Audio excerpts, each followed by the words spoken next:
Thank you very much for being here. We're going to talk just briefly about the wildfires that have sort of taken over our country because of bad management, and we'll be doing a briefing and talking about preparations for the upcoming hurricane and wildfire season.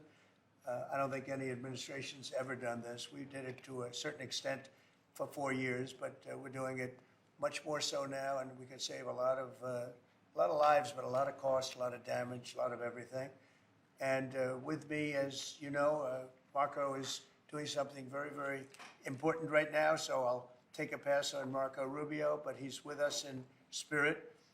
Kristi Noem, Doug Burgum, Brooke Rollins, and a couple of other very well-known people are standing behind me. They're going to say a few words as to what they're doing with respect to response on wildfires and stopping wildfires due to proper management, proper forest management. And I just want to thank you all for being, and maybe, Brooke, I'll ask you to start. That sounds great, Please. sir. And then Secretary Burgum, first of all, thank you, Mr. President, for inviting us here to the White House to provide an update on our coordinated efforts across your federal government to ensure our nation's wildland firefighting system is focused on fighting wildfires quickly and effectively.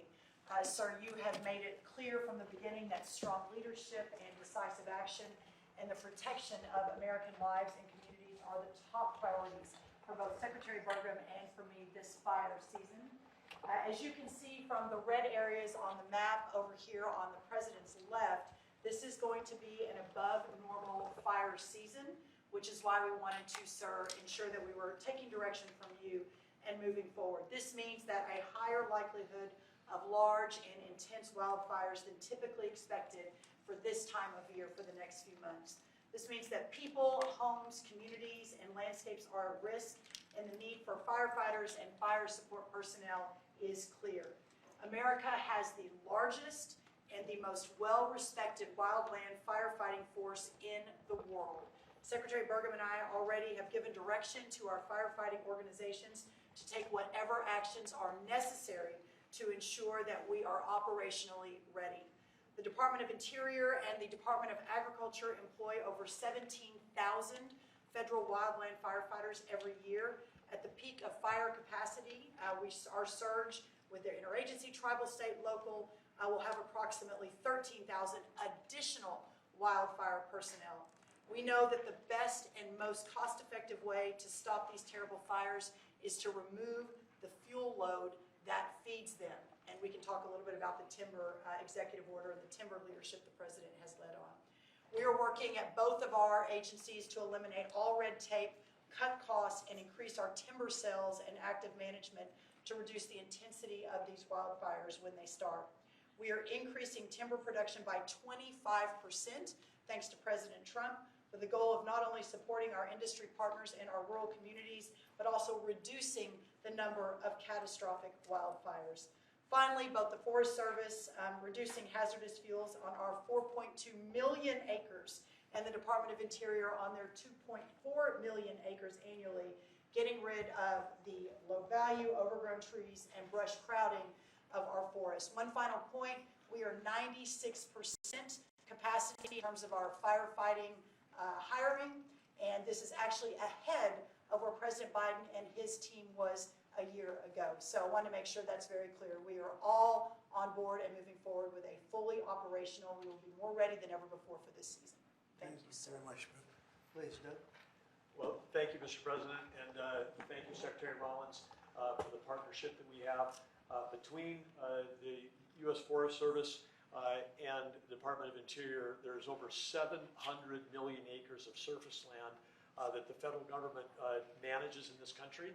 And under President Trump's orders, we are now actually managing that land. When we get back into timber production as driven by his EO, we're actually then helping rural communities. We're helping people that are in the lumber business, helping bring those lumber products back home. As we stepped away from this industry, President Trump is now bringing it back, and we, as a nation, we're now, before President Trump backing up, we were burning more timber than we were harvesting in this country. When we spend a dollar on prevention, we save hundreds of dollars on the back end on firefighting. This is going to save Americans dollars when we're out there preventing fires and stopping fires when they begin versus letting these fires become huge and then causing the destruction we have.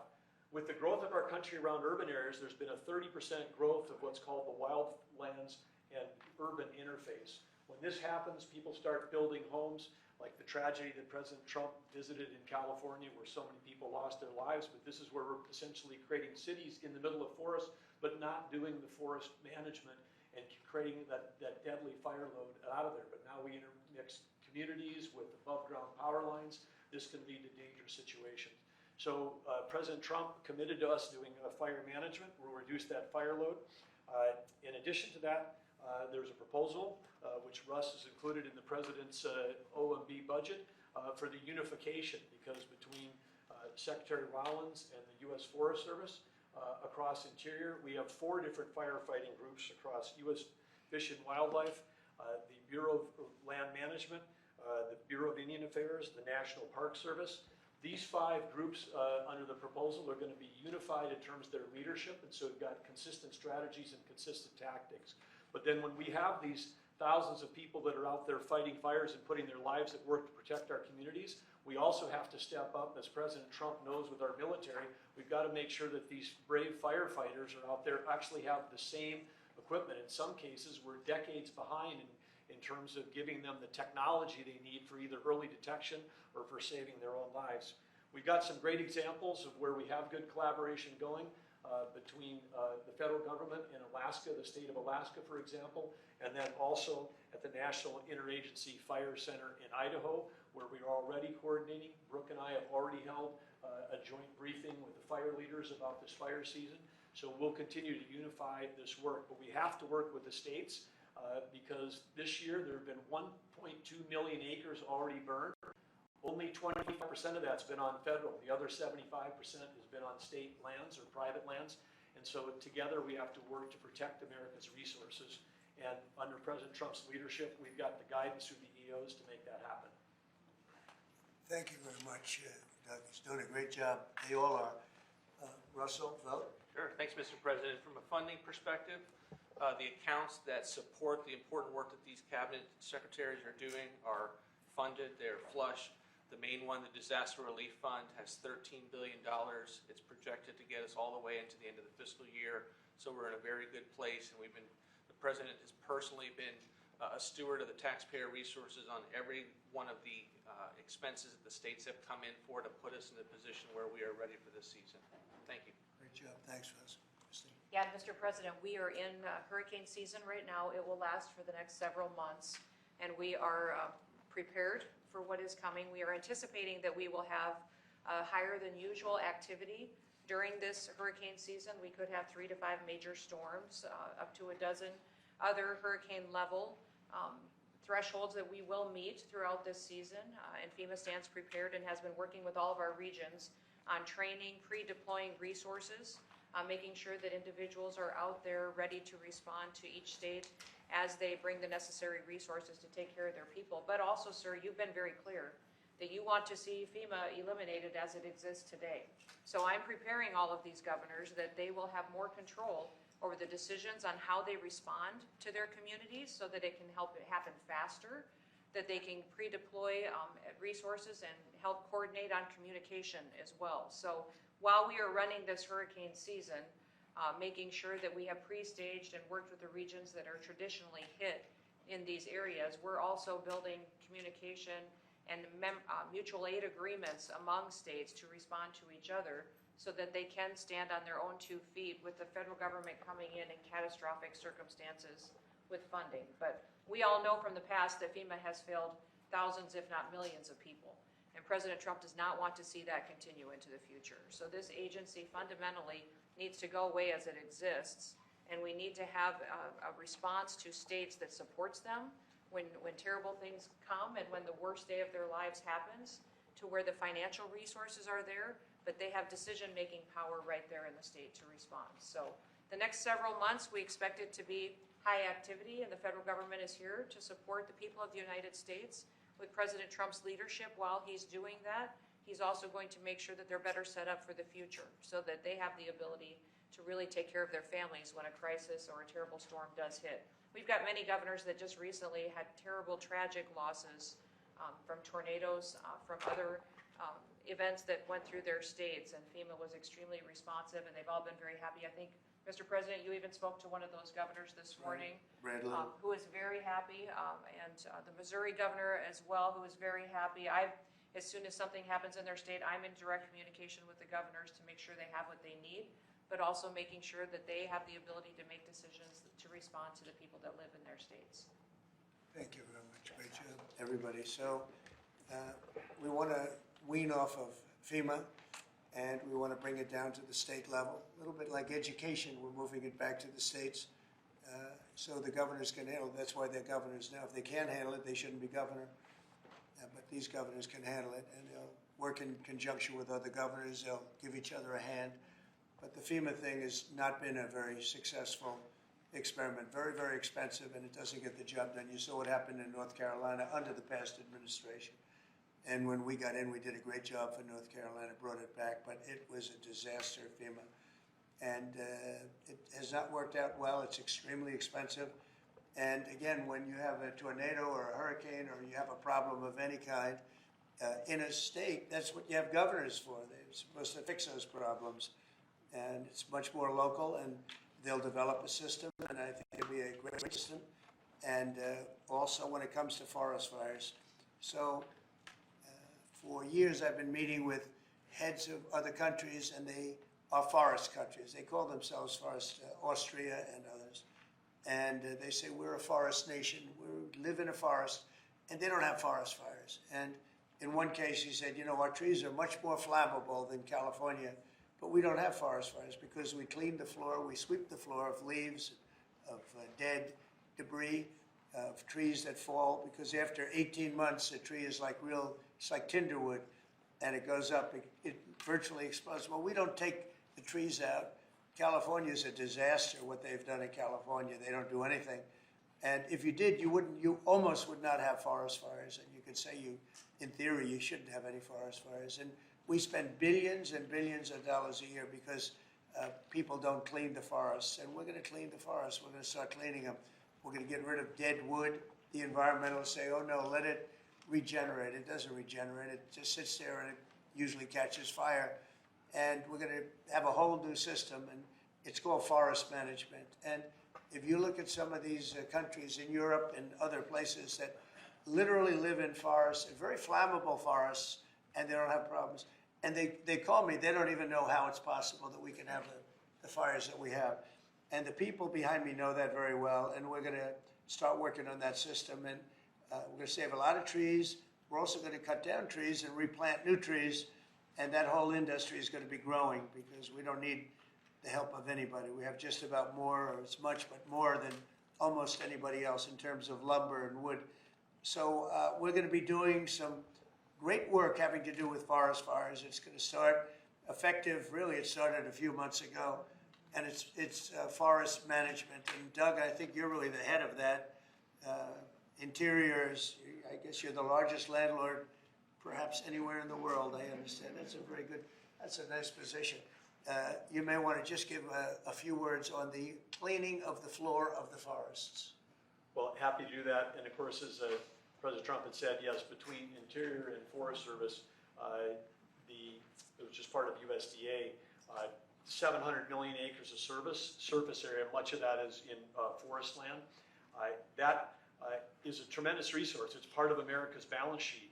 When we let it burn, then we actually have to spend money coming through FEMA and other places. So we spend taxpayer dollars cleaning up a mess that could have been prevented. Under President Trump, when we get back into the timber business, which up to 30 years ago, we were one of the great timber producers in the world. The communities thrived in these rural communities. We had lumber mills, we had manufacturing, we had furniture makers in this country. All of that went away when we stopped harvesting our own timber. And today we import about as much timber as we used to harvest ourselves. If we can get back in the timber business, that can help on the balance of trade, reduce imports from foreign countries, and have American jobs. But to make that all happen, again, under President Trump's leadership, we have to get back in the timber business and get back in the game. And when we do that, we have to make sure that we're doing prevention, not just fighting fires after they all get out of control. And so again, working with OMB and others to make sure that we've got the budget for doing the prevention work and the forest management upfront reduces the expense and the cost on the back end of fighting these massive fires. But again, coordinating across all of our 5 different major firefighting groups today, it's like having 5 generals in the field. They may have different strategies and different tactics. They even had different pay levels. Brooke and I are working to make sure that regardless of which service and branch that you're in, that you're going to have a similar pay, that we're going to have everybody equipped with the right technology to protect them when they're out in the field.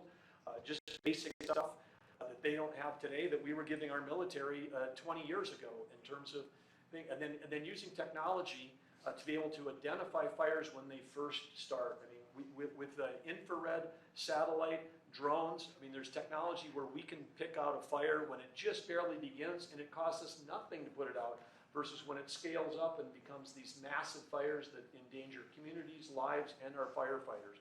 So President Trump, of course, has got a common sense strategy. He's empowering all of the leadership that's standing up here today for us to go get this job done. It's going to get America back in the timber business. We're going to put out fires when they're small and as opposed to when we can't control them when they're large. And we're going to have revenue coming into the federal government from those timber sales, as opposed to those timber leases to the private companies, as opposed to revenue going out through FEMA after the fact when we're cleaning up a mess. So the whole thing makes complete sense. Brooke and I and Christy and Russ, we're all excited to go out and implement the president's vision. And we have some of the best timber anywhere in the world, and we don't use it. We've freed it up. Lee Zeldin's done an incredible job in that regard, from environmental restrictions that are ridiculous. And a lot of it's been freed up. The rest of it's being freed up. Some areas will continue to protect, but we're going to be freeing up most of it. And again, we have some of the best in the world. And when I hear you say that we lost more in fires than we produce, is so crazy, because we shouldn't lose very much at all. I could say we shouldn't lose any if it was perfect, but it should not be ever like what we've seen. We're sending billions of dollars to California all the time because obviously in California they are not doing a good job in any way, shape, or form, any other thing either. So with that, I'm heading to Fort Bragg right now. I think the helicopter's landing as we speak. But if you want, we'll take a few questions. Mr. President, will you invoke the Insurrection Act to deal with the situation in California? If there's an insurrection, I would certainly invoke it. We'll see. But I can tell you last night was terrible. The night before that was terrible. We have, as you've seen, it was on most of your networks, people with big, heavy hammers pounding the concrete and pounding curbs, pounding it, breaking up, and handing these big chunks of concrete to people. And they were taking that concrete, going up on bridges and dropping it into the roof of a car.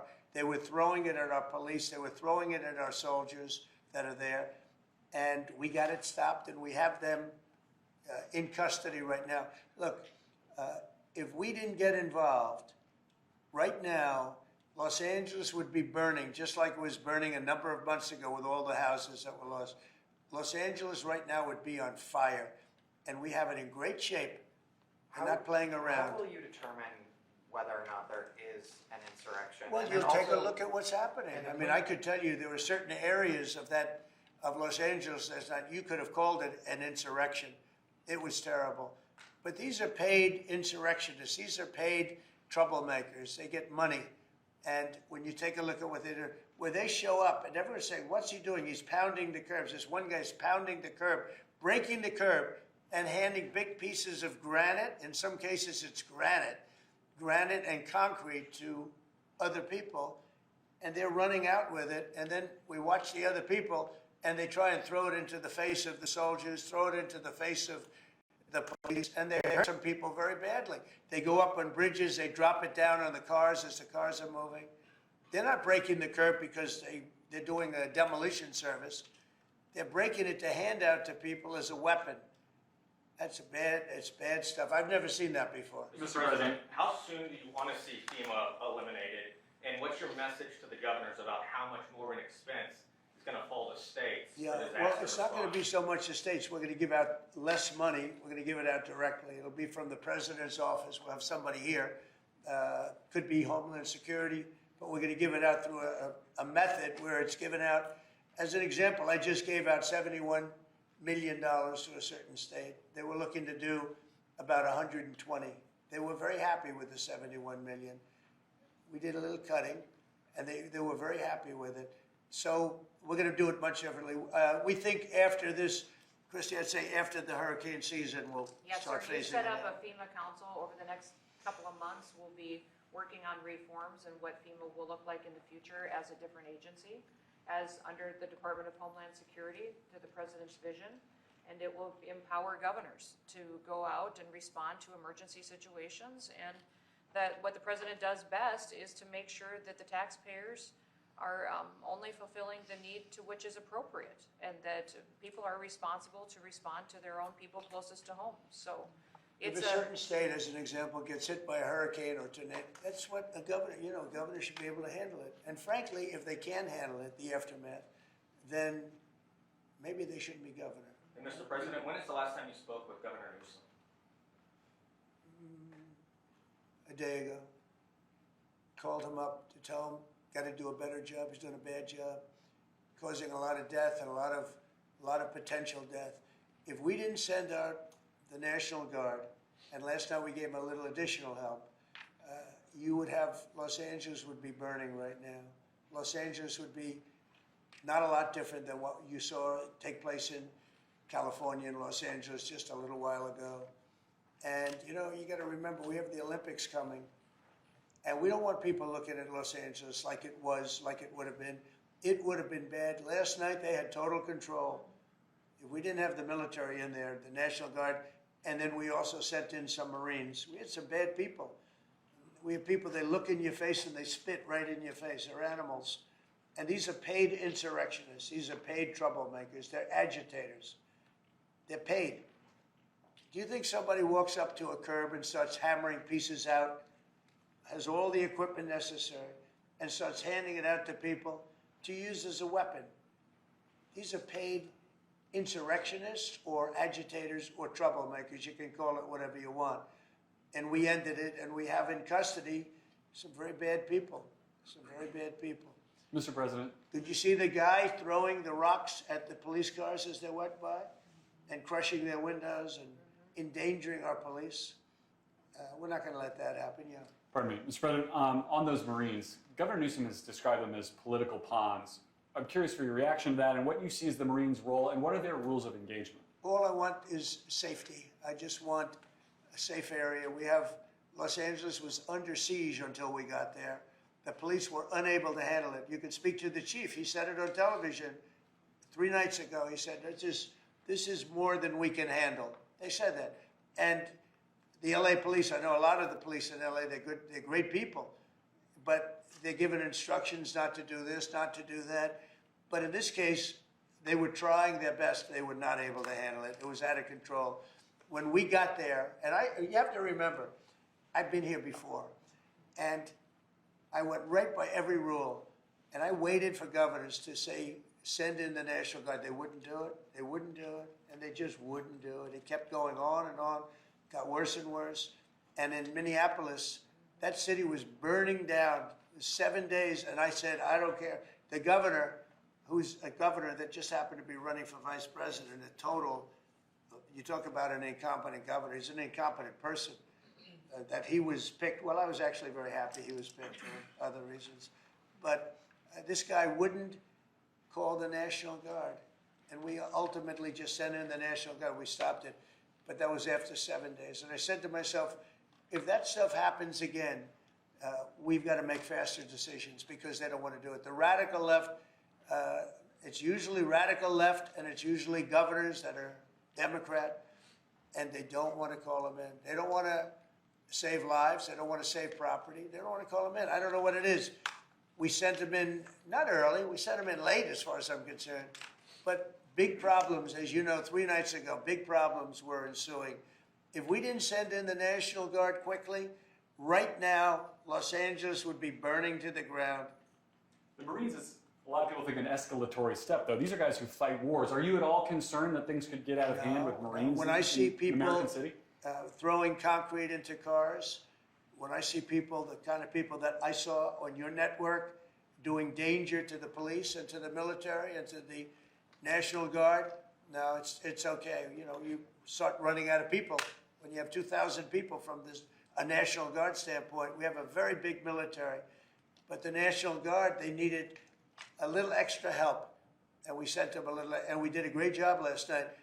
We had, well, you got a lot of cars go up in smoke and flame, and a lot of bad scenes, but it was pretty minor by comparison. This morning it's very calm. We'll see what happens later. But they know if they go there, they're not going to get anywhere because we have the National Guard there. We backed it up with a number of Marines, yeah. Mr. President, do you agree with Governor Abbott soon signing legislation to mandate the 10 Commandments in school classrooms? Having to do with what? Governor Abbott is soon going to sign legislation to mandate displays of the 10 Commandments in school classrooms. Do you support him? I have to take a look at it. I'm going to have to look at it. Will the National Guard be in California indefinitely? How long will they be there until you think? Until there's no danger. It's easy. Look, it's common sense. You ask me that question. When there's no danger, they'll leave. You would have had a horrible situation had I not sent them in. Horrible. You'd be reporting on a lot of death and a lot of destruction that's not going to take place. I think if you look, every night it got less and less. They were met with very strong force, the bad people, the bad, sick people that do what they do. But these are paid people in many cases, not in all cases, but in many cases. And they really are, they're agitators.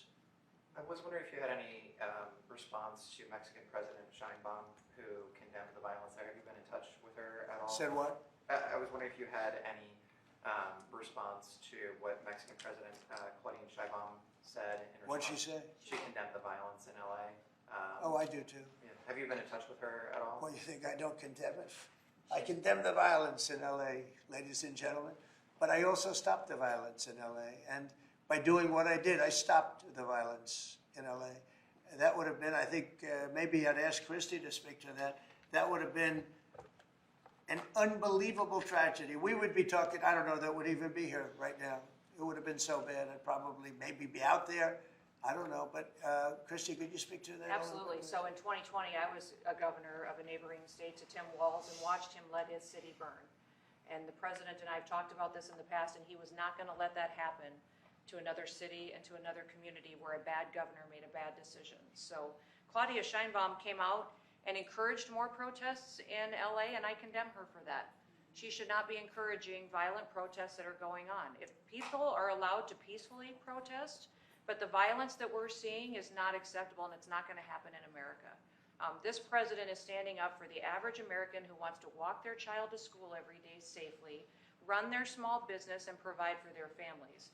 That's the action that he's taking. He has every authority under the Constitution to send these National Guard under Title 10 into these communities and make sure that operations go smoothly, that law enforcement officers are protected, that they can continue to do their work without fear of being injured or killed or disrespected, and that they can go home to their families at night. So I'm incredibly proud of the president for activating the National Guard and for sending in these Marines, because these Marines are specifically trained to meet the need that we have on the ground in LA right now. And Governor Newsom has done a disservice to the state of California for many years. The people there should never elect him into a leadership position ever again. He The clearly governor's a cannot. nice guy, but he's grossly incompetent. Terrible When it guy. comes to his railroad that he's building, where it's like 30 times over budget, nobody's ever seen anything like it. Now it doesn't even go to San Francisco and LA. It's way short of it. After years of work and overruns like nobody's, those contractors are some of the wealthiest people in the world, I guarantee you that. Because that money goes to those contractors. They just did a number on the wallet of the people of California. That train, you should look at that train. That is the greatest. I've never seen cost overruns. I've seen cost overruns and great incompetence over my life. I've never seen anything like that. Mr. President, these protests obviously started in reaction to these large-scale ICE operations in Los Angeles. Should people expect to see similar operations in the rest of the country? Yeah. And will similar protests see similar response? As you know, we're moving murderers out of our country that were put here by Biden or the auto pen. The auto pen really did. I mean, people, whether it's Lisa Monaco or whoever operated the auto pen. These are criminals. The people are criminals that allowed these criminals into our country. And I don't think that Biden knew what the hell he was doing. I don't think he even knew about it. But when they opened up our borders for the whole world to come in, yeah, we're going to get them out. We're getting them out. We're starting to get acknowledgement from the courts that, there's a system. They come in without courts and they go out, they want trials and everything else. I think that's starting to work out now. Judges are starting to see what a terrible situation it is. Many of those people that you saw on television last night are criminals that were allowed into our country by Biden. And they want to stay, and we don't want them. And they come from jails, and they come from mental institutions, and they come from all over the world, not just South America. And we're not going to let them stay. And this is the first, perhaps, of many, or perhaps, if we didn't attack this one very strongly, you'd have them all over the country. But I can inform the rest of the country that when they do it, if they do it, they're going to be met with equal or greater force than we met right here. We did a great job. The people, you, Christy, and Tom Holman, and all of the people, Pete Hegseth, all of the people involved did an amazing job. We stopped a disaster. And it looks like a planned disaster, this didn't just happen. They had weapons, they had tools, they had everything you needed. I mean, they were throwing iced water in bottles, in glass bottles, at officers and at soldiers. These are, you could not use the word insurrection, but you could also use the word, these are very dangerous people, they're bad people. They were met with heavy force and they folded. And they may be there a little bit tonight, they may be there a little bit, but it seems to be getting less and less because they're going there and they're met with a very heavy force. And if they weren't, you would have that city right now would be on fire. It would be burning down. The rest of it, what's left over. Because the other fire was started because they wouldn't allow water into LA. They wouldn't allow water into California because they had it all shifted out to the Pacific Ocean. And I turned it around. And I told them to do it in my first term, and they didn't do it. We had COVID, and they didn't do it.